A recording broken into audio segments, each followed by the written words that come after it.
So he was there. 737, Big 550, KTRS. Rick Klein, ABC News political director from Washington, D.C., to talk a little Donald Trump. President-elect Donald Trump seems to be conducting foreign policy by 140 characters. Good morning, Rick Klein. Hey, great to be with you. So a lot of people are pulling their hair out, but there are some people like Robert Gates, and I think it's the Washington Post this morning, saying, you know what, there might be a little method to this guy's madness. Yeah, I think we're learning about new methodology every step of the way here. And if you look at some of the things he's done in tweets so far, he appears to have helped save some American jobs, get some costs down for American contractors among planes like Air Force One. And then you go one step beyond that and realize now we're talking about nuclear policy. This is dangerous stuff. We'll see if it has an impact, however, what kind of impact it has, but this is certainly not the way the country is used to spending the days before Christmas. It's almost like we're seeing a pattern where he tweets whatever he wants, and then everybody looks to his staff to sort of decipher what he actually means. Yeah, and I think well, what he meant to say is that ends up happening quite a bit when you're going through in parsing his language. And in this case, it did seem like he called for a nuclear arms race, and now his staff is saying, well, maybe not so much. That's not exactly what we're talking about. But he's flirting with some very dangerous stuff here. It might work. I mean, this is the ultimate challenge here. And the other interesting thing is that he's not waiting until he's actually president to do these things. He's doing it now, even though he doesn't have the job for another month. He's changed the Israel policy in 140 characters, and now, of course, this latest dust-up with this nuclear arms race. There are people who are saying, well, wait a minute, maybe this is strategic where he's the rogue guy, which is beneficial because China, Russia, the Middle East doesn't really know what it is, and so there's a benefit to not being able to read the president in some way. I think that's the spin that you can put on it, and we'll see. I mean, look, we just haven't seen this before, so we don't know how the world community is going to react. We don't know how other world leaders will react, and will they be cowed by this? Will they take it seriously? Will we get to a point where people say, okay, he just says these things and they don't actually mean anything?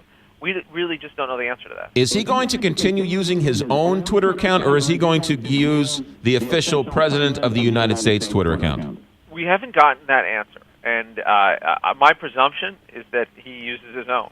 He may have the POTUS thing out there as well. But I really think that this is a guy that anything else you say about him, he really likes to have his own account and his own followers. I have a hard time imagining it.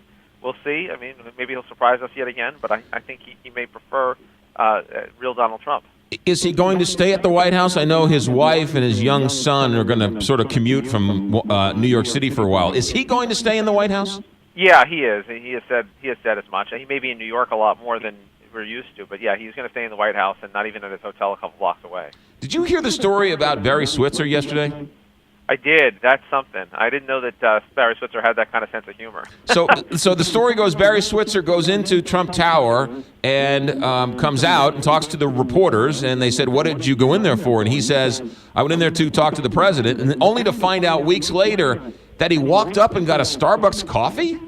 Yeah, and then left. And he came out and said he was, I think, going to be the Secretary of Offense.